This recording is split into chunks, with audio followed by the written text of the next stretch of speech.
What's going on, people? We are Tottenham TV, back here for another episode of Player Ratings as we drew with Southampton at St Mary's yesterday. And let's get straight into it. And let's start off with Hugo Lloris. Sixes all round from us. I mean, he had pretty much nothing to do the whole game. Literally nothing to do. Couldn't do anything with Ward-Prowse's brilliant effort. And yeah, nothing much to note for me from there. Yeah, pretty sure they scored their only shot on target, I think. So no, he couldn't do anything without. It was a great effort, and he saw it late. Other than that, the game was pretty much played in the Southampton half for most of it, so didn't have much to say. Yeah. Let's move on to Davinson Sanchez. Sim gives him a 7. I gave him an 8. I thought he was our strongest defender on the day. Defended really well throughout, confident defending, and that goal-saving challenge right at the end, really saving Dier's blushes. I actually put him up a mark just for that. So I thought Davinson Sanchez is really impressing me of late. Yeah, he played very well. The only thing I'd say is in the second half, when, apart from that great challenge, when we're kind of pressing forward on the Southampton goal, he actually had quite a lot of the ball, interestingly enough. He was very much on that right-hand side, and he was tasked with, providing something, a good cross or a good pass, and he wasn't really capable of that, but not that I expect him to be. It's just that's the nature of what he had to do. But defensively, pretty spot on as usual recently, so good performance. Let's move on to Eric Dier. 6 from Sim, 7 from me. I thought defended well from a whole. I thought his aerial ability was very good. I thought he was doing his pings as well. Maybe not as successful as previous games, but he was getting a few in there.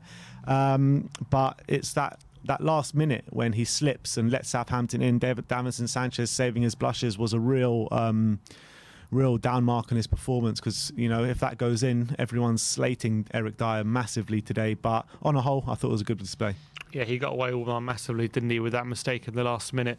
I think actually he was largely untested. I think Adam Armstrong, once the sending off, he moved over to the left, and Shane Long didn't really provide too much of a threat. There was one moment where Shane Long early in the game gets a run on him, and we got lucky, he missed the header. But I think Dier wasn't bad, but he didn't have too much to do throughout the game, and he was actually playing as a bit of a striker near the end. Yeah, he was. And but unfortunately couldn't provide that bit of quality. So yeah.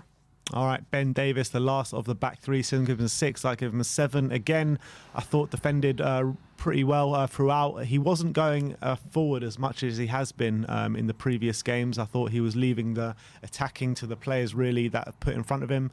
Actually got on the end of Heung-min Son's free kick, but it was offside. He put a goal in the first half, but look, apart from that, not too much of note. Yeah, I mean, in the second half, especially when Doherty was on the left, I thought Davies would definitely be providing more of an outlet on the outside of Doherty to provide a chance for us to get crossed in the box from that kind of angle. He did it on a couple of occasions, and when he did, we actually looked quite dangerous, but he didn't do it enough for me. And that was a bit of a disappointment. Defensively, again, yeah, I thought he was good. I don't have any problem with him, but he didn't have too much defending to do in that second half. So I've got to say. Emerson, 6s all round from us. It was okay from Emerson. I mean, he was getting in good positions on that right-hand side. He was tiring throughout the game. 2 labouring performances from him in that position. But I thought that, as much as he was getting in good spaces, he wasn't really doing much with the space and with the balls that he was getting. So Emerson, okay display. Yeah, I thought on a few occasions, actually, he was in really good positions, and the pass was either too short or just a bit too powerful, and he wasn't able to get on the end of it. Defensively, actually, I thought in the first half he was actually really good, putting some really good blocks in and making sure Southampton were contained. But in the second half, he was tiring. That's why he went off. But we expect when we're trying to break down the Southampton team, you expect him to provide a bit more quality and provide a moment where we can maybe get something, and he just wasn't able to do that. Let's move on to Pierre-Emile Hojbjerg. 5s all round from us. Not a good display from Pierre in this game. I mean, he was getting the ball a lot. He putting a lot of energy into the game, but his passing was really off yesterday. You needed kind of players in the midfield like Winks and Hojbjerg to really get the ball moving and to move it quickly and to provide a test for Southampton, and Hojbjerg just really didn't do that. And towards the latter stages of the game, he had the ball a lot on the edge of the area, but he always passed it. Never. I thought he should have just taken a dig. Someone needed to try and shoot against Forster, because that was one of our only ways that we were going to score, with Southampton sitting really deep, and Hojbjerg just kept passing it around, trying to wait for the most perfect moment to break Southampton down. But I felt maybe he should have had a dig at least once. Yeah, he was taking on some really good positions, and that was a bit of a disappointment. As always with Hojbjerg, as I've said, when he's got time, he's quite a good passer. But as soon as he has to rush it, and then his passes become a bit wayward, and that was happening a bit yesterday, unfortunately.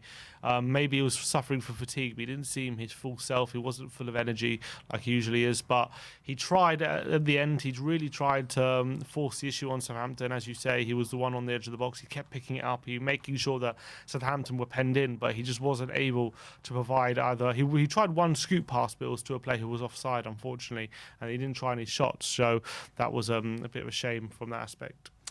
Moving on to Harry Winks, 8 from Sim, 7 from me. Another good display backing up that Liverpool game for Harry Winks.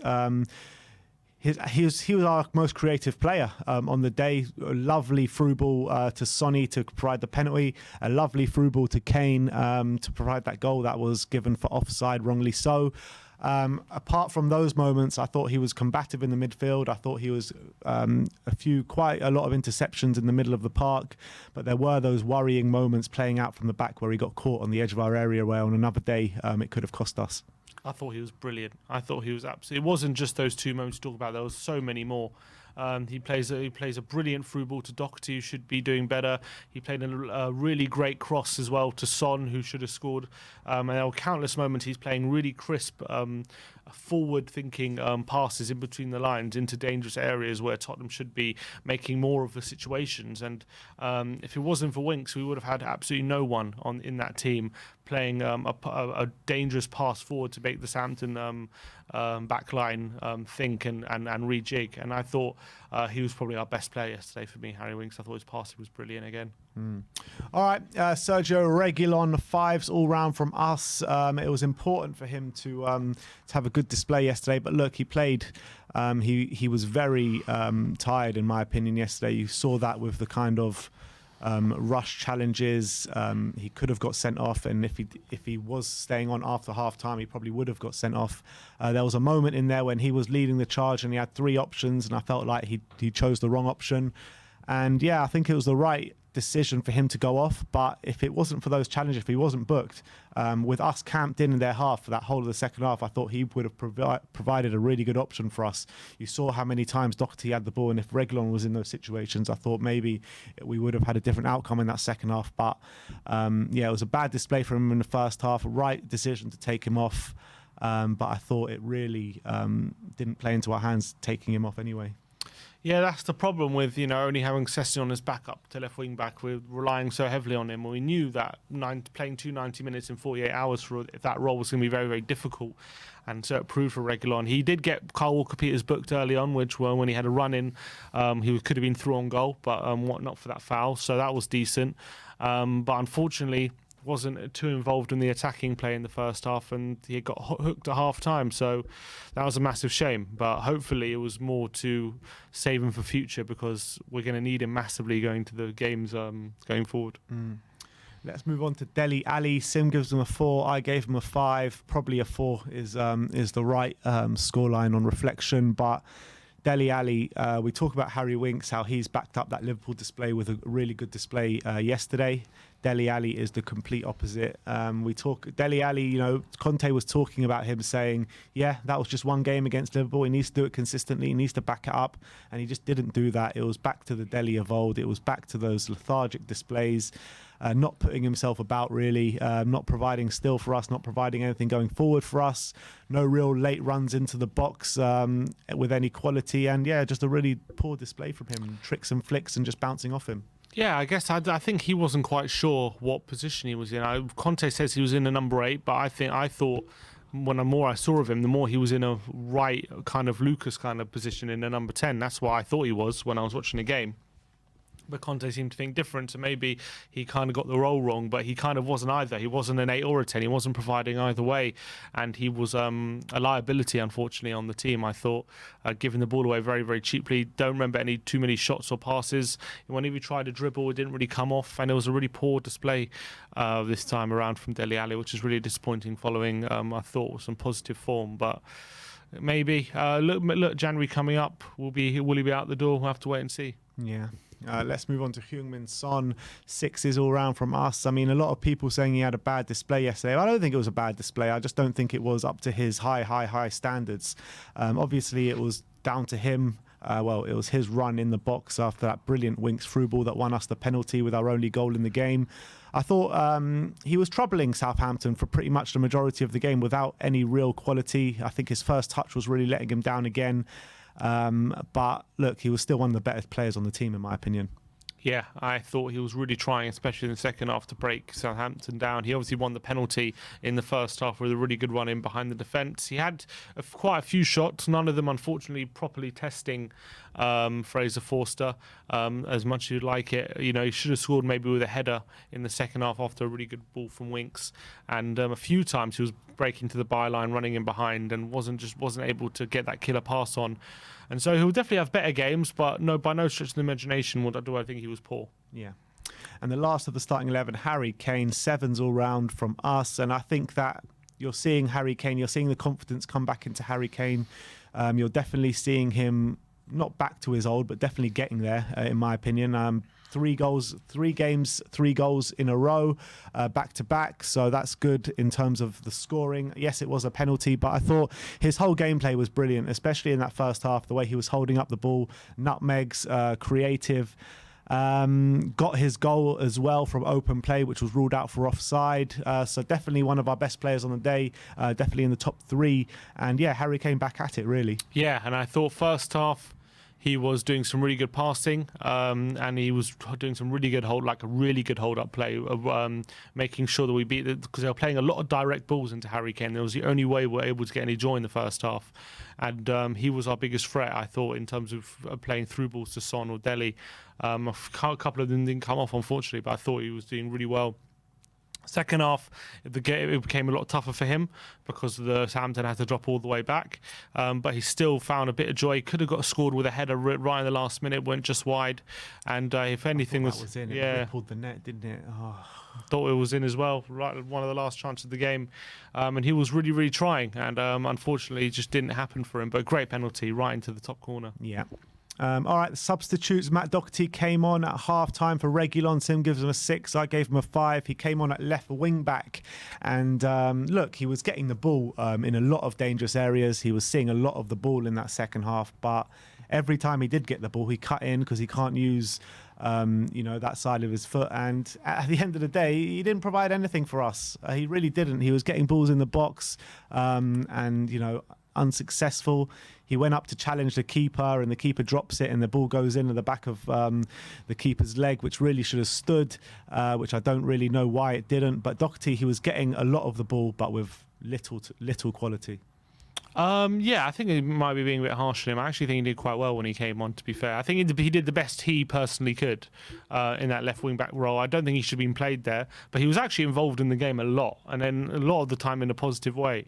Especially, there was one moment he plays, cuts inside, plays a really lovely through ball to Gil, but Gil was forced to check back on his left and forced to save out of Forster. He obviously was involved in that moment. We should have scored. He did a great moment where he overlapped on Son, and Son plays him through, and he was just unable to turn it home. Forster makes another good save. Probably his worst moment when Winks plays a really good ball over the top to him, but he blazes a volley into Rose Ed, which was really poor. But I thought he actually impacted the game for Doherty playing on the left-hand side. I thought he impacted the game in a positive way. The left wing-back role doesn't suit him, and he shouldn't have been there. But I actually think he did the best he could in that role. All right. Lucas Moura, 6 from Sim, 5 from me. I mean, he was running around a lot trying to get stuff to happen, but it just wasn't happening for him. I mean, there was a moment very late on where he definitely should have done better with.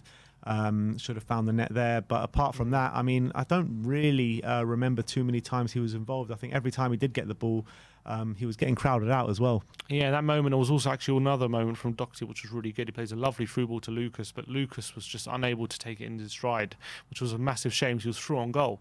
So that would have been a great moment if that goes in. But Lucas, I thought, did okay, did a few things. I remember him getting a shot from the edge of the area, but which stung the palms of Fraser Forster, wasn't able to force him to a great save. And there was one really good moment, actually, where I remember this. He air kicks it, and then he follows up his own air kick with a dribble, unintentionally, and then he digs out a really great cross to the back post, which Kane looked for all the world to see who was going to head it home. But Walker Peters just gets ahead in front of Kane and is able to get it away.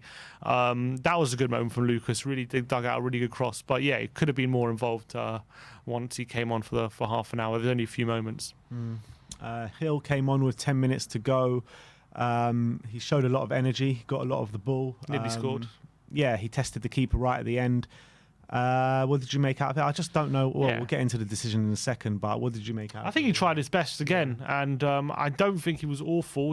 There was one really great cross he played into the box for Son, gets a head on, but it went straight at Forster. So he did okay, but again, I don't know why he's playing on the right, because a few times he goes on the outside and then he's trying to dig out a cross with his right foot, and his right foot is nowhere near as strong as his left, and I felt like he struggled to get real quality. Well, when he cut back on his left, there was a bit of quality there, but unfortunately he just had to keep cutting back onto it, and that was his struggle. Yeah. All right, let's get into the manager. Antonio Conte, 6s all round from us. I felt that maybe he should have started the game with a 4-3-4? 3-4-3. 3-4-3 formation. I mean, I thought he should have started the game with that. I thought maybe the 3 in midfield maybe was a bit too pragmatic for this Southampton team. Decisions within the game, I mean, the Reguilon and Doherty decision was definitely forced upon him because of the way Reguilon was playing in that first half and his booking. I think that he was probably right to take off Reguilon, and he brought on Doherty on the left-hand side, which is fair enough. But then when Hill comes on, I just don't understand the reason why he didn't swap them over. Why didn't he move Hill over to the left and Doherty back over to the right? That's a decision I didn't really understand. I mean, I thought the game was crying out for Ndombele, but I think maybe because he made that change at half-time, he was stuck to bringing on Lucas Moura and Bryan Gil. But look, I think Conte, probably not his greatest game for Spurs so far, but look, still unbeaten. First manager ever for Spurs to go 7 first league games unbeaten. So, look, we've got to just trust in the manager. Yeah, of course. Yeah, the only thing I've got to really, I think the 3-5-2, I could understand the logic, because he was, and I think it nearly worked a few times if the passing was just a bit better in the first half, because you saw last year the devastation Kane and Son can provide against his high line. And I think in the first half, a few times we nearly came off with the same routine. Kane was coming short, Son was going long, and just a few of the passes were just slightly off. And if they were a bang on, we would have been in on goal about 2 or 3 times, and we might be looking at a different game. Obviously, once I go down to 10 men, I think 3-4-3, 100%. He went for it.